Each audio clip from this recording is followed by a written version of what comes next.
अज्ञानातिमिरन्धस्य ज्ञानाञ्जनशलाकया चक्षुरुन्मिलितं येन तस्मै श्रीगुरुवे नमः। श्रीचैतन्यमनोभीष्टं स्थापितं येन भूतले स्वयं रूपा कदा मह्यं ददाति स्वपदान्तिकं। वन्देऽहं श्रीगुरो श्रीयुतापदकमलं श्रीगुरुन् वैष्णवांश्च देवं सागजातं सहगना रघुनाथावितं तं सजीवं साद्वैतं सावधूतं परिजनसहितं कृष्णचैतन्यदेवं श्रीराधाकृष्णपादान् सहगना ललिता श्रीविशाखावितांश्च। हे कृष्ण करुणा सिन्धु दीनबन्धो जगत्पते गोपेश गोपिकान्त राधाकान्त नमोस्तुते। तप्तकाञ्चन गौरांगी राधे वृन्दावनेश्वरी देवी प्रणमामि हरिप्रिये। वाञ्छाकल्पतरुभ्यश्च कृपा सिन्धुभैव च पावनेभ्यो वैष्णवेभ्यो नमो नमः। जय श्री कृष्ण चैतन्य प्रभु नित्यानंद श्री अद्वैत गदाधर शिवसादि गौर भक्तवृंद। हरे कृष्ण कृष्ण कृष्ण हरे हरे हरे राम राम राम हरे हरे। तो आज हम श्लोक संख्या 4 पे है ना, नंबर 4। ओके, तो वापस हम 2 दिन का प्रोग्राम रिकैप करेंगे, उसके बाद हम आगे जाएंगे। प्रीफेस में लिखा था महत्वपूर्ण कि अगर कृष्ण भक्ति करनी है तो इंद्रिय वश में होनी चाहिए। जो इंद्रिय वश में रखता है उसको गोस्वामी कहा जाता है। जब कोई गोस्वामी बनता है तो कृष्ण भक्ति में उसके लिए बहुत सरल हो जाता है सेवा करना। फिर पहले श्लोक में क्या लिखा था? 6 अर्ज, 6 वेग को वश में रखना। वाचो वेगम, मनस वेगम, क्रोध वेगम, जीव उदर उपस्थ। 6 वेग को जो वश में कर सकता है वो एक गुरु बनने के लिए लायक है। श्लोक संख्या 2 में लिखा था कि 6 बाधाएं पड़ती है भक्ति में। अत्याहार, फिर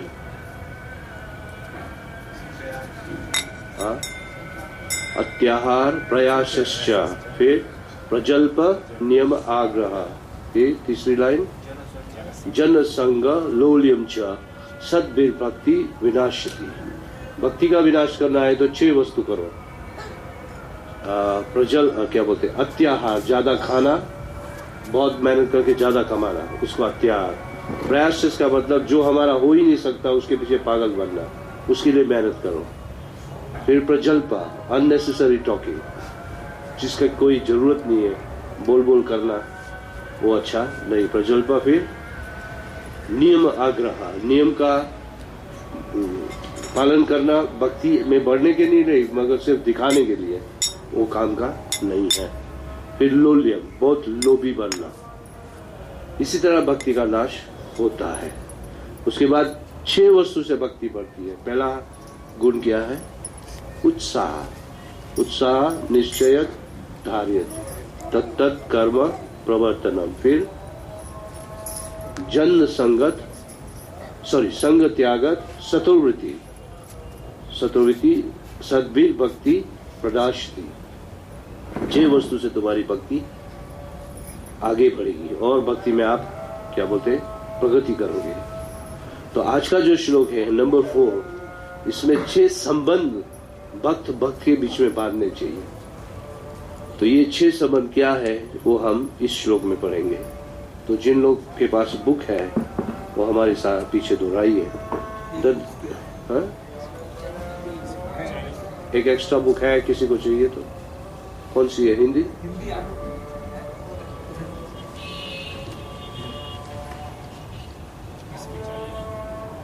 तो सब पीछे दोहराइए। ददाति प्रतिगृहानति गुह्यम अख्यति पृच्छति भुङ्क्ते भुजायते चैव सद्विधि प्रतिलक्षणम्। जिसके पास हिंदी है पढ़ो, ट्रांसलेशन पढ़ो। दान में उपहार देना, दान स्वरूप उपहार स्वीकार करना, विश्वास में आकर अपने मन की बातें प्रकट करना, गोपनीय ढंग से पूछना, प्रसाद ग्रहण करना तथा प्रसाद अर्पित करना, भक्तों के आपस में प्रेमपूर्ण व्यवहार के ये 6 लक्षण हैं। तो 6 लक्षण क्या है? सबसे पहला है दान देना चाहिए। जैसे समय आता है, राइट टू राइट, समय समय पे दान देना चाहिए। दान देने से हमको खुशी मिलती है सबसे पहले, और हमारा दान शुद्ध भी होता है। फॉर एग्जाम्पल, आज क्या नाम है, रघुनंदन प्रभु, उसका आज जन्मदिन है। फॉर एग्जाम्पल नहीं है, नहीं, मैं एग्जाम्पल तो जो भक्त लोग हैं उसके लिए थोड़ी गिफ्ट देनी चाहिए कि नहीं, आज तुम्हारा बर्थडे है। फिर जैसे आज मेरा बर्थडे है, तो अगर मैंने उसको दिया है तो मेरे बर्थडे पे वो जरूर देगा। तो giving charity and taking charity, दान देना और दान लेना। ये जगत बनाए ऐसा व्यवहार, इसको कहा जाता है। व्यवहार बोलते हैं ना, गुजराती में भी व्यवहार के लिए, हिंदी में भी व्यवहार कहते हैं। व्यवहार के बिना ये जगत नहीं चलता है।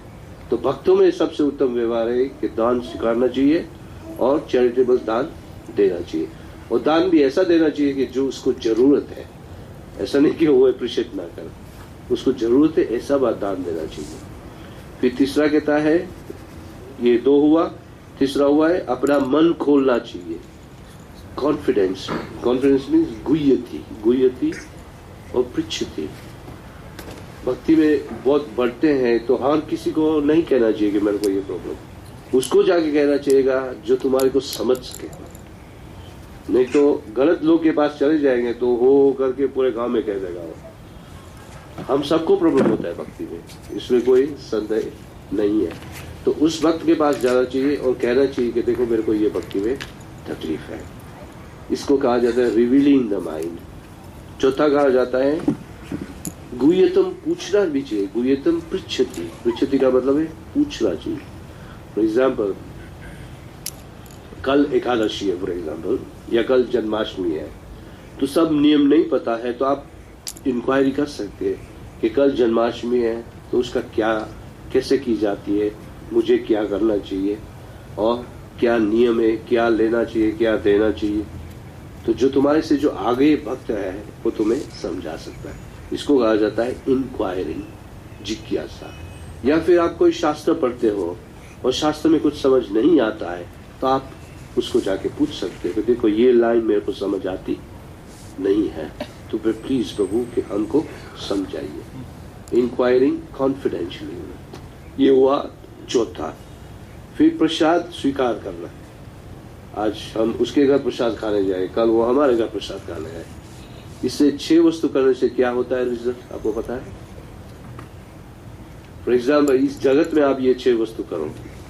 जैसे कोई व्यापारी है, उसने व्यापार करने के लिए फॉरेन बिजनेसमैन को बुलाया, फॉरेन से, जैसे दुबई से कोई आया है, तो सबसे पहले वो क्या करेगा? उसको रेस्टोरेंट में ले जाएगा, खिलाएगा, फिर बातचीत बाहर करेगा, इंक्वायरी करेगा, फिर उसको कुछ गिफ्ट देगा या वो भी आपको कोई गिफ्ट देगा, और अंत में फिर बिजनेस की बात बाहर निकलती है। फिर तुम्हारा बिजनेस क्या बोलते हैं, थोड़ा पकड़ सकते हो आप एक दूसरे से। सेम प्रिंसिपल भक्ति में भी सेम वस्तु है। अंत में क्या लिखते हैं? प्रीति लक्षणम, प्रीति बढ़ाने के लिए। ये 6 वस्तु ऐसा नहीं है कि किसके लिए कोई कारण नहीं, इसका कारण है कि हम एक दूसरे में प्रीति बढ़े। प्रीति का मतलब प्रेम बढ़े। प्रेम बढ़ाने के लिए ये 6 वस्तु करना जरूरी है। तो शास्त्र में बहुत एग्जाम्पल दिए हैं कि जहाँ भक्त को लिए कुछ ना कुछ लाता है और भक्त खुश होता है कि नहीं, ये तो मुझे पसंद है, ऐसी वस्तु लाया है। इससे क्या होता है? भाव बढ़ता है एक दूसरे की तरफ। और जब भक्त में भाव बढ़ता है तो क्या होता है? भक्ति बढ़ती है। और जब भक्ति बढ़ती है तो कौन खुश होता है? कृष्ण खुश होता है कि अरे ये तो बहुत यूनिटी से रह रहे हैं। यूनिटी का मतलब बहुत प्रेम से रह रहे हैं। अब देखना, जब आप एक टाइप के व्यक्ति होते हैं, जैसे संसार में भी फॉर एग्जाम्पल आपने एक बहुत अच्छी दुकान खोली दार इस्लाम में और सब कस्टमर तुम्हारे पास आने लगे, तो उसके बाजू की दुकान में क्या होगा आपको पता है? उसको थोड़ी ईर्ष्या होगी कभी मेरा बिजनेस खत्म हो गया, तो वो क्या करेगा? वो तुम्हारी जैसी दुकान तुम्हारे बाजू में खोलेगा, फिर कंपटीशन होगी, इससे प्राइस कम हो जाएगा और कस्टमर को दोनों बाजू फायदा होगा। तो हमारा शास्त्र इस तरह बनाया गया है कि कंपटीशन में कोई खराब नहीं है, मगर ईर्ष्या नहीं होनी चाहिए। ईर्ष्या का मतलब एक दूसरे की तरफ बुरी तरह देखना नहीं चाहिए, इस तरह व्यवहार बढ़ता है। तो व्यवहार बढ़ाने के लिए ये 6 वस्तु करनी चाहिए। ये श्लोक का मीनिंग ये हुआ, बिगिनिंग होता है ददाति प्रति गृह्णति, दान देना चाहिए और सामने दान लेना चाहिए। गुह्यतम अख्यति, पूछना चाहिए। गुह्यतम का मतलब कोई कोई वस्तु गुह्यतम होती है जो हर कोई नहीं जानता है। जैसे हर श्लोक में कोई गुह्यतम वस्तु भी होती है जो जब तक आप क्लास में नहीं बैठते तब तक आपको समझ नहीं आती है, सिर्फ पढ़ने से समझ नहीं आती है, क्लास में बैठने से वो वस्तु खुलती है। जैसे जो लोग भगवद गीता पढ़ते हैं, भगवद गीता की अंत में अगर आप ध्यान से पढ़ो तो एक श्लोक में भगवान कहते हैं ये गुह्यतम ज्ञान है, उसके बाद में श्लोक कहते हैं ये ज्यादा गुह्यतम है, और तीसरे में कहते हैं ये परम गुह्यतम है जो मेरे भक्त ही समझ सकते हैं। तो गुह्यतम का मीनिंग भगवद गीता के हिसाब से अंत में सर्वधर्म धर्म परित्यज्य के पहले ये भगवान कहते हैं अर्जुन को कि जो ब्रह्म का ज्ञान जानते हैं ये गुह्यतम ज्ञान है, जो परमात्मा का ज्ञान है वो थोड़ा ज्यादा है, और जो मेरे बारे में जानता है वो परम गुह्यतम है जो सिर्फ मेरा भक्त जान सकता है। उस 2 में मेरे भक्त का नाम नहीं दिया है, तीसरे में क्या कहते हैं? सिर्फ मेरा भक्त जान सकता है। तो इसको कहा जाता है गुह्यतम। गुह्यतम मीन्स कॉन्फिडेंशियल, इंग्लिश में कहते हैं या सीक्रेट। बहुत वस्तु ऐसी होती है जो आप सबको नहीं कह सकते हैं। हम जब हाई स्कूल में थे हम इंग्लिश लिटरेचर पढ़ते थे, तो उसमें एक बुक थी लिटरेचर में, उसका नाम था 39 स्टेप्स, और पूरी स्टोरी पढ़ो तो एक स्पाई की स्टोरी है, क्या बोलते, जासूसी स्टोरी है, इंग्लिश स्टोरी है, जिसमें डिटेक्टिव ढूंढने जाता है ये 39 स्टेप्स है क्या, क्योंकि उसको एक इंफॉर्मेशन मिली थी कि 39 स्टेप्स से स्टेप के ऊपर इंग्लैंड का प्राइम मिनिस्टर को शूट किया जाएगा। ये पूरी स्टोरी इसका पहले, तो पूरा इंग्लैंड घूमा, उधर स्कॉटलैंड गया, वेल्स गया, उधर गया, किधर भी उसको 39 स्टेप्स नहीं मिले। उदास होके जब वापस आया तो लंदन में एक नदी है थेम्स, और थेम्स बोट में जा रहा था और पार्लियामेंट के बाजू से गुजर रहा था। जब पार्लियामेंट गुजरा तो पार्लियामेंट के बाजू में स्टेप्स थी, तो एक व्यक्ति को पूछा कि ये स्टेप्स कहाँ जाती है? बोलती ये पार्लियामेंट जाती है। तो बोट वाले को कहा थोड़ा रुक इधर, वो निकला बाहर। फिर उधर पुलिसमैन को पूछा कि कौन सी स्टेप्स है? तो इंग्लिश लोग पता थोड़े प्राउड होते हैं, you are a fool, don't you know this are the 39 steps. तुरंत उसको पता चल गया कि अरे मैं तो 2 महीने से 39 स्टेप ढूंढ रहा और ये मेरे सामने 39 स्टेप्स है, और एग्जैक्ट टाइम के ऊपर वो खड़ा हो गया, और जो शूटिंग होने वाला था उसने प्राइम मिनिस्टर को बचा लिया। इसको कहा जाता है कॉन्फिडेंशियल, जो हर किसी को पता है, पुलिस मैन को 39 स्टेप्स इसको पता है, मगर आम जनता को पता नहीं है। इसी तरह कोई कोई वस्तु शास्त्र में ऐसी होती है जो जनरल लोग नहीं समझते, मगर सिर्फ डिवोटी लोग समझ सकते हैं। जैसे बहुत ऐसी वस्तु है जो भगवान के भक्त समझते हैं मगर दूसरे नहीं समझ सकते हैं। एक एग्जाम्पल, उदाहरण के लिए मैं दूं रामायण का। जब विभीषण आया था तो राम को पता था विभीषण किसके लिए आया है, हनुमान जी को पता था, और किसी को नहीं पता था। सुग्रीव सोचता मैं उसको अभी मार दूं लक्ष्मण सोचता है उसको इधर आने ही नहीं दूं, ये मेरा परम दुश्मन का भाई है। फिर राम लक्ष्मण को बोले थोड़ा शांत हो जाए, पहले पूछ तो सा किसके लिए आया है। फिर एक क्या बोलते हैं, एक बांदर को भेजा। विभीषण उस समय कहते उड़ के आया था, लैंड भी नहीं हुआ था, क्या बोलते हैं आकाश में ही खड़ा हुआ है। विभीषण को जाके पूछा कि क्या काम है, तो विभीषण ने एक ही लाइन में बोल दिया, मैं श्री राम की शरण लेने आया हूँ। क्या बोला? श्री राम की शरण लेने आया हूँ। अभी हनुमान क्यों कुछ नहीं बोले? किसी को पता है क्यों? हनुमान को तो पहले से पता था कि राम के शरणागत है, पहले से उसको पता था। और राम को भी पता है क्योंकि राम तो सर्वव्यापी है। राम को पता है कि ये आया है किसके लिए? शरण लिए। और ये मिस्ट्री सॉल्व करने के लिए कॉन्फिडेंस रहा। फिर राम ने सबको देखा ऐसा, और फिर सबसे पहले सुग्रीव को कहा, तुम्हारा भाव बहुत अच्छा है कि मेरे लिए तुम इतना ध्यान रखते हो, मगर हमारे रघुवंश की क्या बोलते हैं परंपरा द्वारा अगर कोई हमारी शरण लेता है तो हम उसे देते हैं, हमारा दुश्मन भी क्यों ना आने दो। फिर विभीषण अंदर आया तो रामचंद्र सबसे पहले तो उसको पांव छूने ही नहीं दिया, सीधा उसको आलिंगन कर लिया और लक्ष्मण को कहा, जाओ मुकुट लेके आओ, मुकुट चढ़ाओ इसको। लक्ष्मण भी सोचने पर आ रहे, ये कुछ नहीं बोला, मुकुट चढ़ा रहे उसको। बोलता ये आज से ये लंकेश, लंका का पति है। तो ये गुह्यतम बात फिर बाद में पता चलती है कि वाकई विभीषण राम की शरण ले चुका था। वहां से, कहां से? जब रावण ने उसको निकाल दिया था। तो ये गुह्यतम बात सिर्फ भगवान समझता है और भक्त समझता है।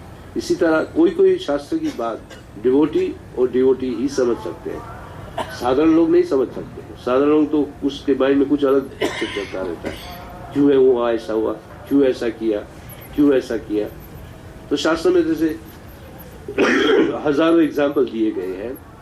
तो इस श्लोक का सिंपल मीनिंग ये है। अब हम पॉइंट्स पढ़ेंगे, हम ट्राई करेंगे जितने श्लोक कवर हो जाए, क्योंकि आज बहुत टाइम नहीं है हमारे पास। आज और कल ही टाइम है ये बुक खत्म करेगा। इसमें मेन पॉइंट्स है, सबसे पहले तो 6 क्रिया आप लोग समझ गए, ठीक है ना।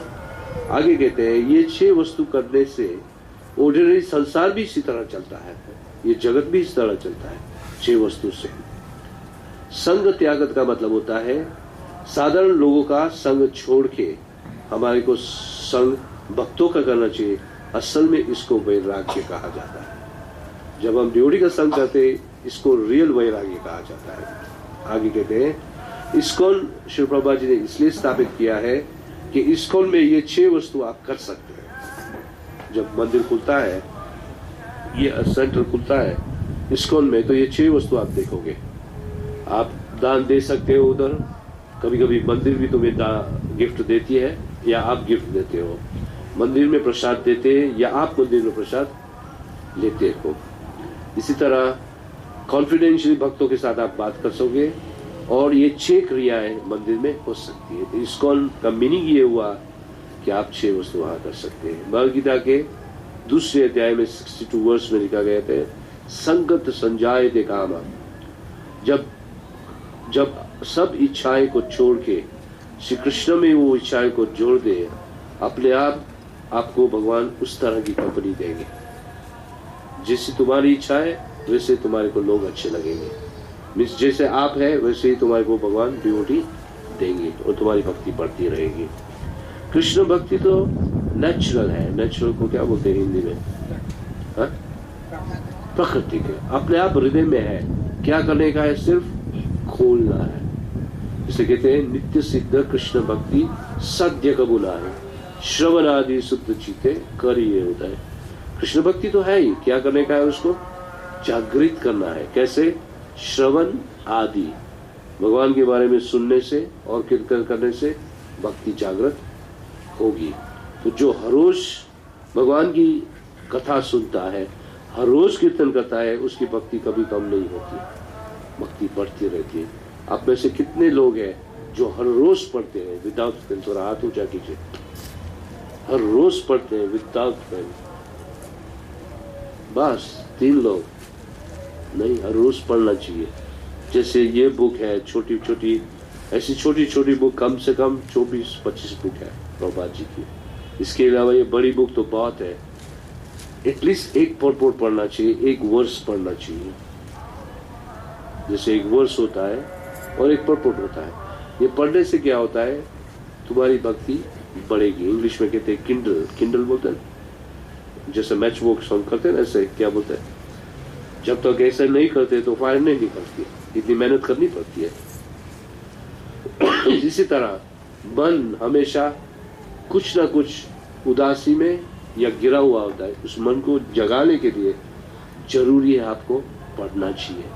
अगर आप पढ़ नहीं सकते, जैसे तुम्हारे को पढ़ना नहीं आता है, तो दूसरी फैसिलिटी है कि सुनना चाहिए। तो हर लेक्चर, हर ग्रंथ आप सुन भी सकते हैं। आजकल तो ये नया डिवाइस निकलता है, उसको भी किंडल ही कहा जाता है, किंडल कहा जाता है। पूरी बुक तुम्हारे सामने प्रकट होती है छोटे स्क्रीन पे, और पढ़ नहीं सकते तो इधर बटन होता है, आप दबा दो तो अपने आप बुक पढ़ना शुरू कर देगी, एक लाइन के बाद एक। ये फैसिलिटी अवेलेबल है आज। तो टेक्नोलॉजी हमारे लिए तो फायदा ही है, बड़े जगत को नाश करने के लिए हमारे लिए फायदा है। तो ये किंडल से आप बुक पढ़ सकते हैं। तो आदत होनी चाहिए हर रोज पढ़ने की या सुनने की। तो हियरिंग और फिर कहते हैं चैंटिंग। जो जब तो लोग बहुत करते हैं, मगर हियरिंग नहीं करना है। तो जब हियरिंग नहीं करते हैं तो जब भी कम हो जाता है। श्रवण नहीं करते हैं तो कीर्तन बंद हो जाता है। इसलिए श्रवण जरूरी है। आगे शिव प्रभा जी कहते हैं कि जब श्रवण कीर्तन होता है तो कृष्ण भक्ति अपने आप प्रकट होती है। और जब प्रेम उत्पन्न होता है तो ये आर्टिफिशियल नहीं है, ये नेचुरल होता है। क्या बोलते हैं? ये दिखावा नहीं होता है, मगर ये सच्चा प्रेम होता है, अपने आप प्रकट होगा। तो शिक्षास्त्र का प्रथम जो प्रार्थना है उसमें महाप्रभु कहते हैं चेतो दर्पण मार्जनम। इस चित्त का मतलब, चेतो का मतलब है चित्त। ये चित्त हमारा दर्पण जैसा होता है। दर्पण क्या बोलते हैं? मिरर। मिरर होता है आईना। अभी आईना अगर क्लीन है तो उसमें आप सब कुछ देख सकते हैं, और आईना एकदम गंदा है तो तुम्हारा चेहरा भी दिखाई देगा नहीं। तो हर रोज उस आईने को साफ करना पड़ता है। इसलिए कहा कहते हैं चेतो दर्पण मार्जनम भव महाद्वागनी निर्वापनम। इस संसार का जलता हुआ रोग को बुझाना है तो इस चित्त को साफ करना चाहिए। एक सिंपल एग्जांपल लो, तुम्हारा मूड अच्छा है तो आप जिससे भी बात करोगे आप अच्छी तरह बात करोगे, मगर तुम्हारा मूड खराब होगा तो आप कैसे बात करोगे? सामने वाले का मूड भी खराब कर दोगे, उल्टा सीधा जवाब भी दे दोगे, तो सामने वाला व्यक्ति सोचेगा अरे क्या कुछ तकलीफ है इसको। इसलिए सबसे पहला हमारा दर्पण अच्छा होना चाहिए। दर्पण कैसे साफ होता है? श्रवणम कीर्तनम।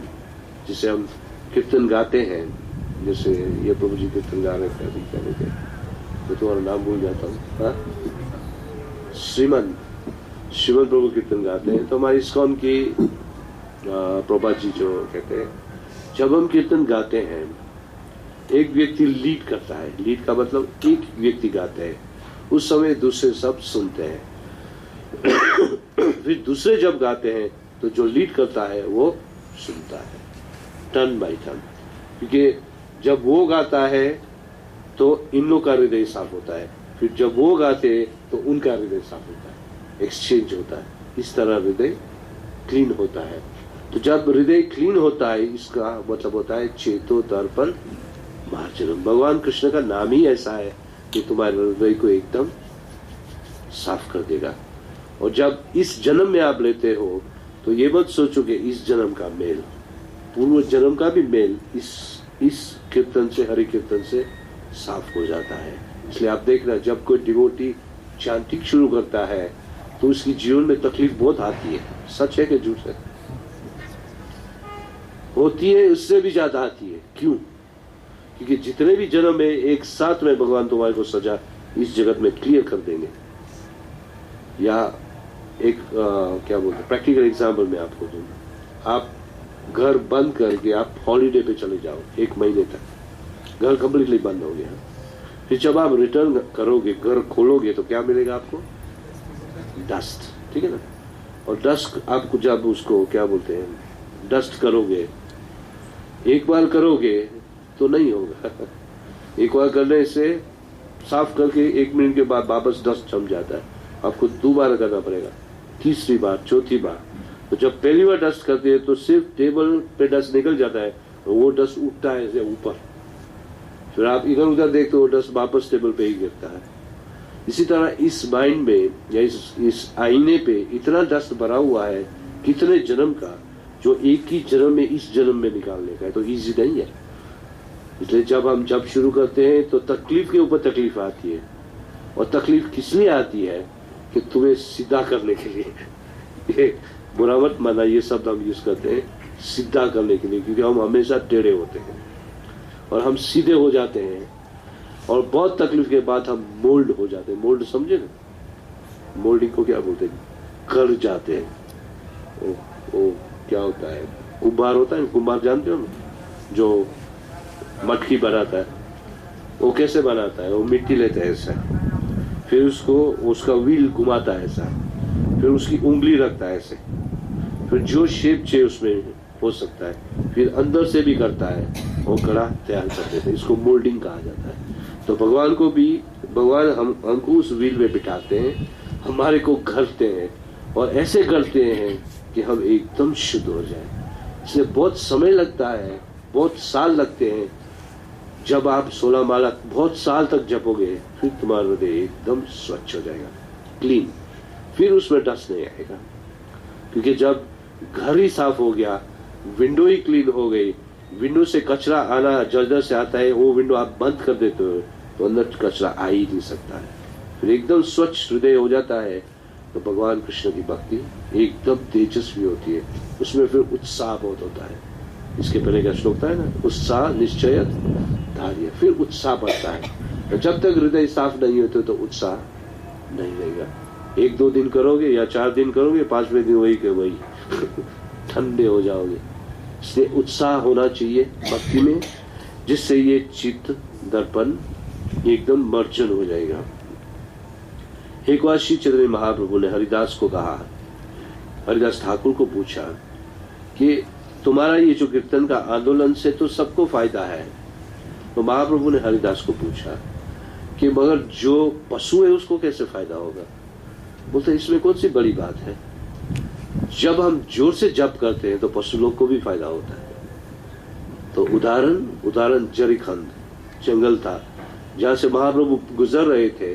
जब महाप्रभु कीर्तन करते थे तो शेर, ये हिरण, सब उसके साथ कीर्तन करते थे।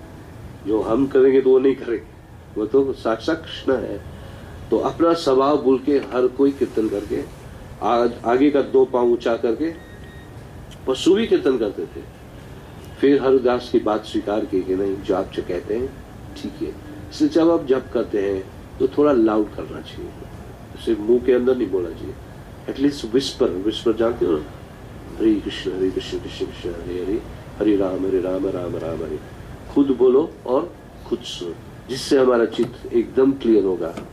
आगे हम लोग को तैयार होना चाहिए कि जो भी शास्त्र में ज्ञान लिखा है वो भगवान की दी हुई गिफ्ट है। गिफ्ट का मतलब क्या बोलते हैं, प्राय ये इनाम है हमारे लिए। इस इनाम को स्वीकार कर लेना चाहिए कि इस मनुष्य देह की कीमत करके हमको भगवान के धाम में जल्दी चला जाना चाहिए। इसलिए श्री प्रभुपाद जी कमेंट्री में लिखते हैं कि आजू बाजू देखो तो आपको चर्च मिलेगा, मॉस्क मिलेगा, टेम्पल मिला। ये किसके लिए बनाया गया है कि उधर जाओ और भगवान का स्मरण करो। और स्मरण करने के लिए सबसे सरल उपाय है उसका नाम लेने का। ये सब जगह में सिर्फ नाम ही लिया जाता है। अलग अलग इंस्टीट्यूशन में एक ही वस्तु की जाती है। तो मनुष्य देह मान मिलता है। और आप कोई भी धर्म प्रैक्टिस करते हो, यहाँ प्रभुपाद जी बहुत लिबरल लिखते हैं, ऐसे नहीं कि हिंदू धर्म या मुसलमान नहीं। धर्म कब फ्रुक्टिफाई होता है, मीन्स उसका फल कब आता है, जब उस धर्म में आपको प्रेम मिलता है, कृष्ण प्रेम या ईश्वर का प्रेम मिलता है, उसका मतलब है फ्रूट मिल गया। इसलिए श्रीमद् भागवतम में ये श्लोक है, सवै पुंसाम परो धर्म यतो भक्ति अधोक्षजे अहितु की अप्रतिहता यही आत्मा सुप्रसिद्ध थी।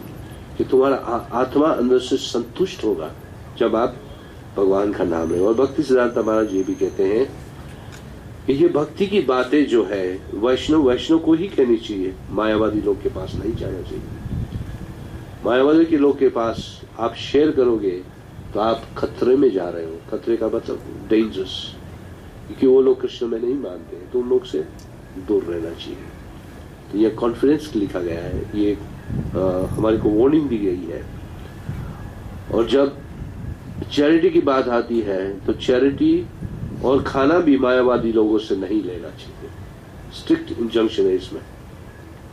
खाना भी खाना चाहिए तो किसके पास खाना चाहिए? भगवान का, कृष्ण का भक्त है उसके घर खाओ, नहीं तो मत खाओ।